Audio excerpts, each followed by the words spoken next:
Assalamualaikum warahmatullahi wabarakatuh. Oke, pada pertemuan kali ini kita akan bahas tentang metode pembelajaran remedial dan pengayaan. Oke, perkenalkan sebelumnya nama saya Siti Nurfandila, NIM 1810110210240. Nah, langsung saja kita belajar dulu. Apa sih pengertian metode pembelajaran itu? Nah, di sini ada beberapa istilah metode pembelajaran Yunani, yaitu metodos. Metodos berasal dari kata meta dan hodos. Meta berarti melalui, sedangkan hodos berarti jalan. Sehingga metode berarti jalan yang harus dilalui atau cara untuk melakukan sesuatu atau prosedur. Itu pengertian dari metode pembelajaran. Jadi dapat kita simpulkan bahwa metode pembelajaran adalah suatu prosedur atau proses yang teratur, satu jalan atau cara yang teratur untuk melakukan pembelajaran, atau juga sebagai suatu cara atau jalan yang dilakukan atau ditempuh seseorang pendidik dalam menyampaikan materi pembelajaran kepada siapa? Kepada peserta didik agar dapat diterima dengan baik dengan maksud untuk mencapai tujuan kegiatan belajar tersebut. Itu pengertian metode pembelajaran. Oke, lanjut. Apa sih faktor-faktor yang harus diperhatikan dalam memilih metode pembelajaran? Yang pertama adalah metode hendaknya sesuai dengan tujuan. Jadi sesuai tujuan dengan pelajaran. Kemudian metode hendaknya disesuaikan dengan bahan pengajaran. Yang ketiga, metode hendaknya diadaptasikan dengan kemampuan peserta didik. Jadi disesuaikan dengan kemampuan peserta didik. Yang selanjutnya yaitu kedudukan metode dalam pembelajaran. Nah, yang pertama yaitu metode sebagai alat motivasi ekstrinsik. Jadi motivasi yang aktif karena adanya perangsang dari luar. Metode berfungsi sebagai alat perangsang dari luar yang dapat membangkitkan belajar seseorang. Jadi karena adanya motivasi, anak bisa semangat belajarnya. Oke, yang selanjutnya itu metode sebagai strategi pengajaran. Pengajaran tidak semua anak didik itu mampu berkonsentrasi dalam waktu yang relatif lama. Jadi metode itu sebagai strategi. Selanjutnya metode sebagai alat ukur mencapai tujuan. Nah, oke, selanjutnya kita masuk ke dalam materi yaitu pengertian remedial testing. Remedial testing berasal dari kata remedy. Itu dari bahasa Inggris ya, yang artinya menyembuhkan. Istilah remedial pada mulanya adalah kegiatan mengajar untuk anak luar biasa yang mengalami berbagai hambatan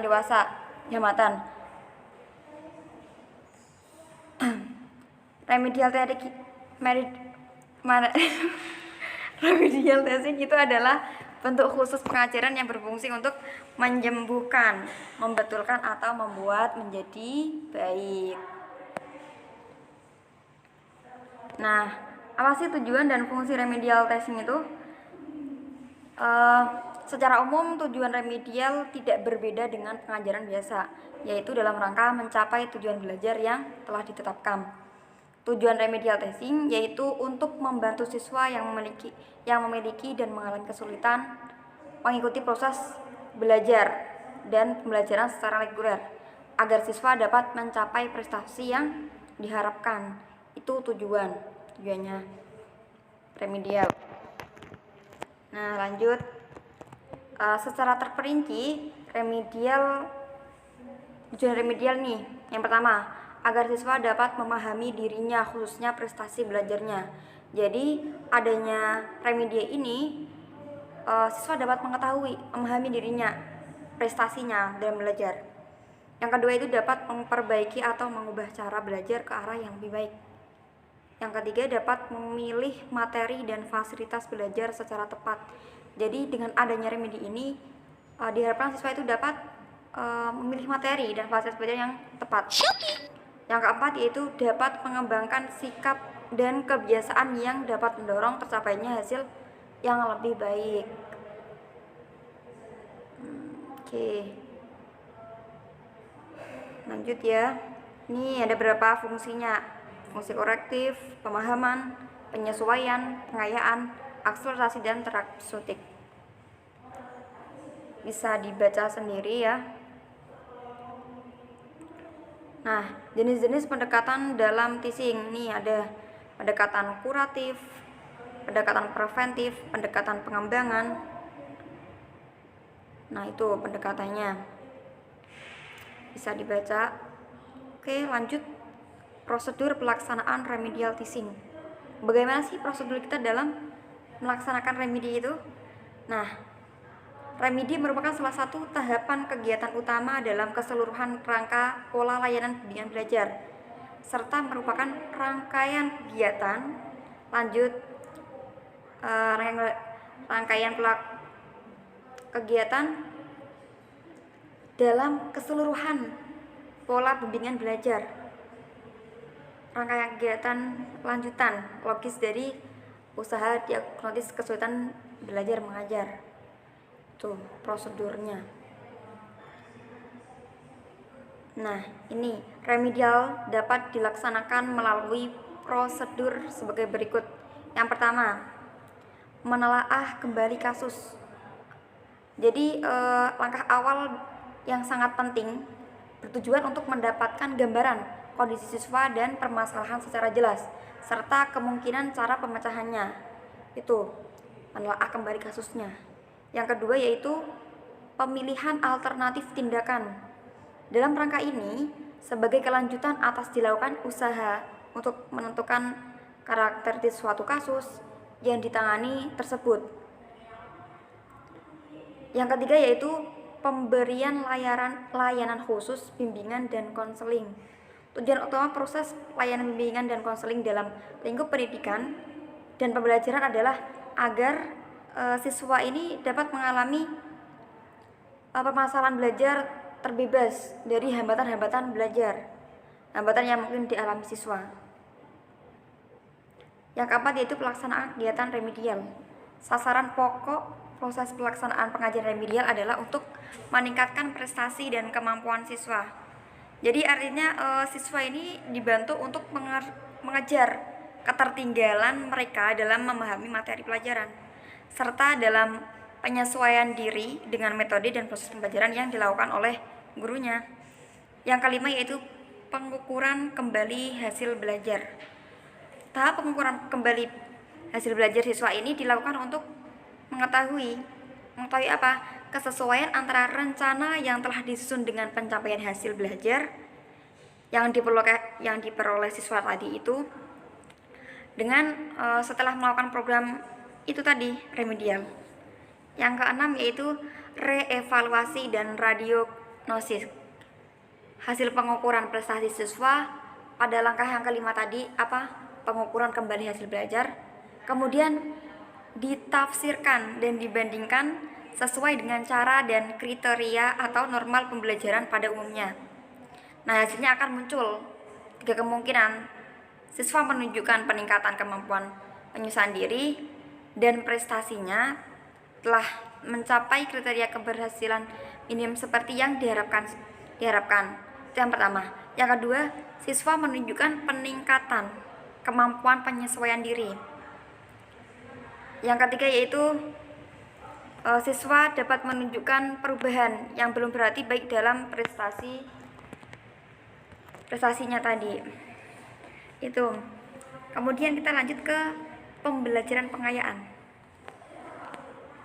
Secara umum pengajaran dan dapat diartikan sebagai pengalaman atau kegiatan peserta didik yang melampaui persyaratan minimal yang ditentukan oleh kurikulum dan tidak semua peserta didik dapat melakukan. Makanya itu pembelajaran pengayaan. Dapat disimpulkan juga bahwa pembelajaran pengayaan adalah program pembelajaran yang diberikan Pembelajaran pengayaan juga dapat merupakan apa yang diberikan kepada siswa. Maaf, ulangi ya. Program pengayaan adalah program pembelajaran yang diberikan bagi siswa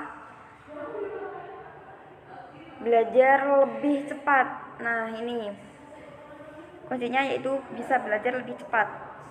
Pembelajaran pengayaan juga merupakan pembelajaran tambahan dengan tujuan untuk memberikan kesempatan pembelajaran baru bagi peserta didik yang memiliki kelebihan sedemikian sehingga mereka dapat mengoptimalisasikan perkembangan minat, bakat, dan kecakapan. Jadi itu intinya pengayaan.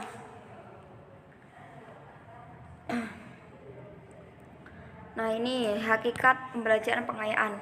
Secara umum, pengayaan dapat diartikan sebagai pengalaman atau kegiatan peserta didik yang melampaui persyaratan minimal yang ditentukan oleh kurikulum dan tidak semua peserta didik dapat melakukannya. Selanjutnya yaitu jenis pembelajaran pengayaan. Pertama yaitu eksplorasi keterampilan, terus pemetahan masalah, dan lain-lain, bisa dibaca sendiri ya. Nah, bagaimana sih pelaksanaan pembelajaran pengayaan itu? Yang pertama yaitu kita identifikasi kelebihan kemampuan belajar. Apa sih tujuannya? Nah, identifikasi kemampuan berlebih peserta didik dimaksud untuk mengetahui jenis serta tingkat kelebihan belajar peserta didik. Nah, ini ada beberapa kelebihannya: belajar lebih cepat, menyimpulkan informasi, dan lain-lain. Lanjut, yang kedua yaitu teknik yang dapat dilakukan untuk mengidentifikasi kemampuan berlebih peserta didik. Ada tes IQ, tes inventaris, wawancara, pengamatan, atau observasi, dan lain-lain. Oke, bisa dibaca sendiri ya. Oke, terima kasih. Mungkin itu cukup presentasi pada kali ini. Kalau ada kata yang kurang di hati jenengan, mohon maaf. Wabillahi taufiq wal hidayah. Wassalamualaikum warahmatullahi wabarakatuh.